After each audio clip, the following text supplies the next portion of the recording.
Hello and welcome! Silrace here with Build Showcase.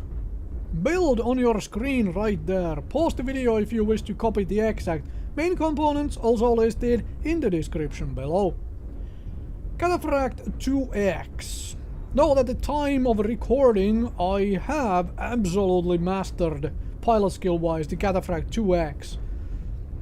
So if you don't yet have your basic and elite pilot skills, you're not going to see quite as much performance from this one.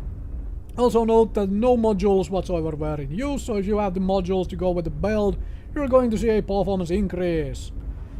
Now this is a curious brawler setup. This is very experimental. I have had the Cataphract 2X for a long time as the mech.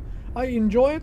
However, you're going to see my first 2 games ever with this particular build in this build video here. Because this is like, okay, can I make a shotgun Cataphract? Thanks. And I absolutely can. And this is what I ended up with, and this is what I wanted to try. LB10X, since it is inner sphere, and 2 SRM6s with RTMs and 2 medium pulses. Basically a brawler which spreads damage all over the enemy mechs and doesn't do all too much precise firepower. The medium pulse lasers are the precise firepower. They're to try to share off parts of enemies, and this Kodiak is really just going for it. Target acquired. Very much going to be a dead Kodiak if you just walk into the enemies like that. I mean, it's okay, as long as you do it in a position where all of your friendlies can, you know, support fire for you. Oh, there we go, there's the big thing. And I shot a friendly there. So let's get out of this position, because I don't want to shoot more friendlies. Move to the side a little bit, and see if we can start poking at people from a different angle, because that would be useful. Right? New target acquired. All of my team is there in one single firing line, and a brawler like this can't really do too much in a firing line like that. But you can definitely have to help kill a commando off. So yeah, there is at least that target. And that thing on top there, well, it's still hanging around there. Note that the medium pulse lasers on this mech are on a fairly high mount on the mech. So you can definitely do ridge baking with them. Hill ridge baking, or shooting over friendly mechs which are smaller than you. That can also work. I wouldn't suggest using friendlies for cover like that, but it can work. The arms are fairly low. Like on all Cataphracts, so you really have to peak very high to get the arm weapons into the fray. If you are doing hill picking, that exposes a majority of your mech, and as such may not be a very good idea at times. However, that thing there is showing its feet, so let's pour fire into its feet. Because free damage is free damage. And do carry enough ammo with this thing to actually be able to, you know, just lob the ammo around and see what happens. But at this point the enemies are kind of surrounded, and I have too many targets to pick from, except this mauler decides to start shooting at me. That's fine, I can hide from the mauler, and that's basically it. It was a mauler, right? Anyway, I might be seeing things once again. Yeah, it was a mauler. And I was wondering for a moment if I saw the silhouette wrong and so on, but it's like, okay, mauler, here we go.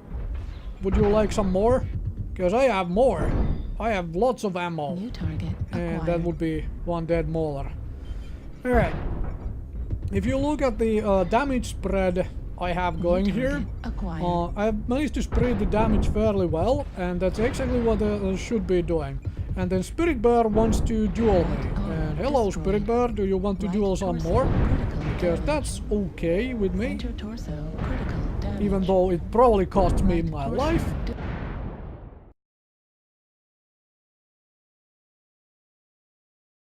Moving on from HPG Manifold to Crimson Strait.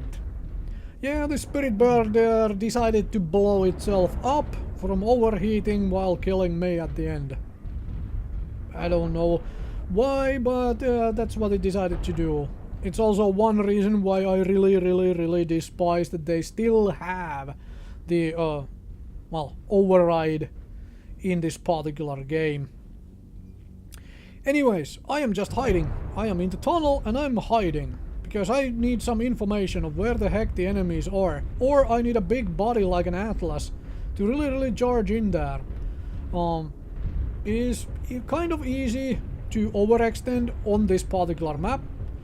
Especially in a brawler, into such a position that you can't really do too much, and I don't want to do that. I don't want to make that mistake. I've mentioned before that being aggressive in a brawler setup is good, and it can definitely be, but it's also map dependent. On this particular map, is easy, a little too easy at times, to just charge in there and get demolished because you didn't have information. So be diligent with your information. Hello there, you like to try to fight me? Of course you would. However, having that big shot there hit my arm is exactly what was needed, and there we go. Now I know where majority of the enemies are, and I can try to hide from those missiles, which obviously is harder without radar deprivation. Right? Because modules are crazy good. Okay, but just double checking the map where the enemies are and where friendlies are. I mean, at this point it is basically one enemy still capping our base. No reason to charge back just yet. Even though probably nobody else is doing that, so I probably should do that. And this is a very bad position to fight in. Rather go through tunnel than hang around here. So, but if my team is gonna be hanging around here, that's kind of where I also have to be. Unfortunately. But going in through tunnel is probably the better idea overall than, you know, sitting out here in the open in a worse position. Alright, we have friendlies going in for the base capture, as in stopping this base capture. This guy is in rage, and team is basically dead in front of me. Unfortunate. There are a couple too many mags going back, but I'm gonna poke into the tunnel at this point because I'm expecting there to be a tunnel push pretty much now. Yup. To try and you know, get into my team from the side, because I mean the positioning my team was in, one reason why I mentioned rather go through tunnel, because in the tunnel you're much harder to flank you. In that position you have people above, in front, and you can have folks coming through this tunnel into your rear as well if you have nobody at all looking in this tunnel, which is like, alright, when can I expect the rear flank to come? When have they figured it out? I was a little early and it didn't seem like the Timberwolf was coming into the tunnel. However, at this point I was kind of expecting it, so I went and double checked. However, the Timberwolf is here, so let's push in here a little bit more.